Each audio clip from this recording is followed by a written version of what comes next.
अब बच्चों आ जाओ थर्ड पार्ट पे। थर्ड पार्ट क्या बोल रहा है तुमसे, डिटर्मिनेंट ऑफ, थर्ड पार्ट क्या बोल रहा है कि डिटर्मिनेंट ऑफ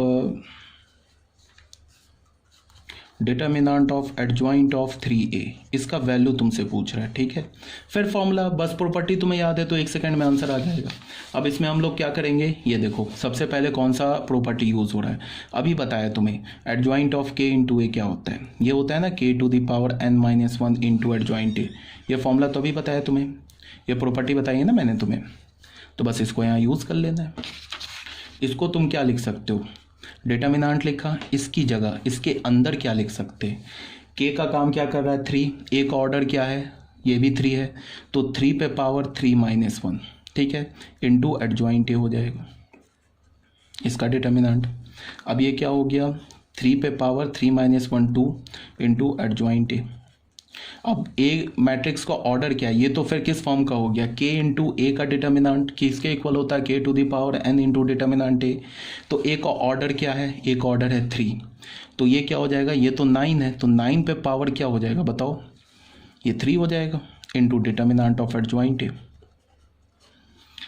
ठीक है, 9 को क्या लिख सकते हो, 3² into 3 into determinant of adjoint A. Adjoint A को फिर क्या लिख सकते हो, डिटर्मिनेंट ऑफ a⁻n-1, तो n-1 क्या है 3-1, तो क्या होगा 3 पे पावर 6 इंटू डिटर्मिनेंट ए की वैल्यू क्या है हमारे पास 4, तो 4 पे पावर 2, तो ये इसका आंसर हो जाएगा। इसे कैलकुलेट कर लेना। ठीक है, देख लो ये आंसर आ गया हमारा। अब आ जाओ प्रॉपर्टी ये फोर्थ पार्ट पे। ये क्या बोल रहा है, एडजॉइंट ऑफ एडजॉइंट ए। बच्चे ये तो सीधे प्रॉपर्टी पूछ रहा है तुमसे, इसका वैल्यू निकालो, इसका वैल्यू पूछ रहा है, तो ये तो ऑलरेडी मैंने एज ए प्रॉपर्टी बता रखा है, एडजॉइंट ऑफ एडजॉइंट ए। ये प्रॉपर्टी क्या बता रखा है, determinant of A power n-2 into determinant A, ये बता रखा है ना, तो बस ठीक है। तो हमें क्या चाहिए, एडजॉइंट ऑफ एडजॉइंट ए, तो डिटर्मिनेंट ऑफ ए पे पावर n का काम कर रहा है 3, तो 3-1 इंटू ए हो गया। ठीक है, तो डिटर्मिनेंट ऑफ ए ये इंटू ए, इसका वैल्यू क्या है 4² इंटू ए, तो ये क्या हो गया 16 इंटू ए। ठीक है, तो यहाँ लेफ्ट हैंड साइड में भी मैट्रिक्स है, तो इसका आंसर भी तो मैट्रिक्स में होगा, ऐसा तो नहीं है कि इसका आंसर एक रियल नंबर में आ जाएगा। तो ये क्या हो गया हमारा, प्रॉपर्टी नंबर 4 प्रूफ हो गया। ठीक है, अब आ जाओ बच्चे क्वेश्चन नंबर 2 में। क्वेश्चन नंबर 2 क्या बोल रहा है कि इफ़ ए एक हमारे पास 3x3 ऑर्डर का एक स्क्वायर मैट्रिक्स दे रखा है and B is the adjoint of A, एक मैट्रिक्स ए दे रखा है और बी क्या बोल रहा है कि ये ए का एडजॉइंट है। ठीक है, then find the value of A B plus 2i where I is the identity matrix of order 3। तो ये जो मैंने अभी तुम्हें एक प्रॉपर्टी बताया था, आई थिंक कौन सा प्रॉपर्टी था, 7th प्रॉपर्टी थी। ठीक है, तो 7th प्रॉपर्टी में मैंने क्या बोला था कि determinant of A B plus K into I N, A B plus K into I N का determinant is equal to determinant of A plus K to the power N, ये हमेशा equal होता है, बताया ना मैंने। और ये भी मैंने बताया कि अगर तुम्हें ये प्रॉपर्टी नहीं याद है तो कोई टेंशन की बात नहीं है, इसे याद करने की ऐसा जरूरत नहीं है, बिना भी इसके तुम क्वेश्चन को सॉल्व कर सकते हो। तो अगर तुम्हें याद है तब तो ये तो डायरेक्ट फॉर्मूला पुटिंग क्वेश्चन तुमसे पूछ रहा है, सेम प्रॉपर्टी पे डायरेक्ट, ये तो प्रॉपर्टी पे, प्रॉपर्टी नंबर 7 पे ये क्वेश्चन डायरेक्ट है। प्रॉपर्टी नंबर 7 क्या बोल रहा है, प्रॉपर्टी नंबर 7 तुमसे ये बोल रहा है, यही है ना, प्रॉपर्टी नंबर 7 में ए B plus K into I N, इसका डिटर्मिनेंट किसके इक्वल बोल रहा है तुमको, डिटर्मिनेंट ऑफ ए प्लस यहाँ पे के टू द पावर एन। यहाँ पे कंडीशन क्या दे रखा है कि एडजॉइंट ऑफ ए का जो एडजॉइंट है वो बी मैट्रिक्स है। अगर ये तुम्हें प्रॉपर्टी याद है तो इस प्रॉपर्टी के बेस पर तुम इस क्वेश्चन को डायरेक्ट सॉल्व कर सकते हो। इसमें क्या दे रखा है, ए मैट्रिक्स, चलो मैं ऐसे प्लट लेता हूँ, ठीक है ना, तो क्लियर है यहाँ पे, चलो मैं इसको मोड़ लेता हूँ।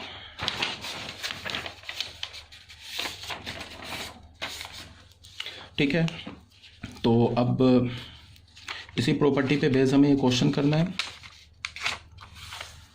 ठीक है, तो कैसे करेंगे सॉल्व वो देख लो। हमारे पास ए मैट्रिक्स दे रखा है एंड क्या बोल रहा है, then find the value of A B plus 2i where I is the identity matrix of order 3। तो कोई बात नहीं है, इसी का वैल्यू दे रखा है ना, ए बी प्लस 2i का डिटर्मिनेंट पूछ रहा है, तो ये किसके इक्वल होगा, डिटर्मिनेंट ऑफ ए प्लस के का काम क्या कर रहा है बच्चे, 2 कर रहा है, इसका पावर क्या होगा n, n का काम क्या कर रहा है 3 कर रहा है, बिकॉज 3 ऑर्डर का मैट्रिक्स है, तो डायरेक्ट वैल्यू आ जाएगा।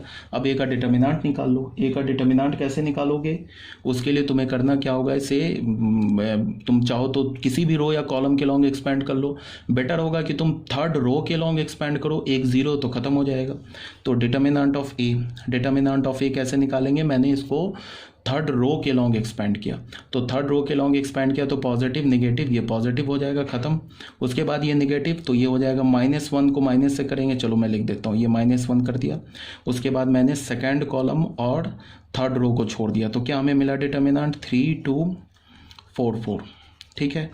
उसके बाद ये नेगेटिव, फिर ये पॉजिटिव, तो +1 हो गया।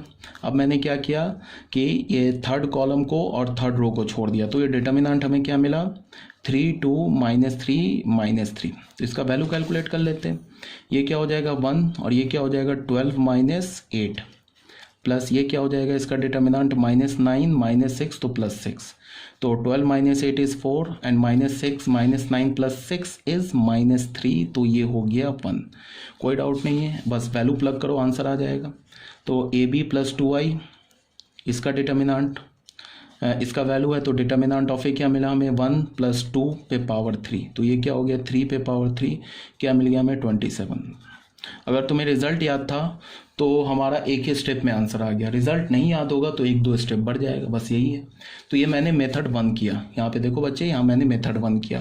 अगर जिसे रिजल्ट याद है उसके लिए मेथड 1 सूटेबल है, वो डायरेक्टली वैल्यू पुट करके आंसर निकाल लेगा। अब आ जाते हैं इसका मेथड नंबर 2 में।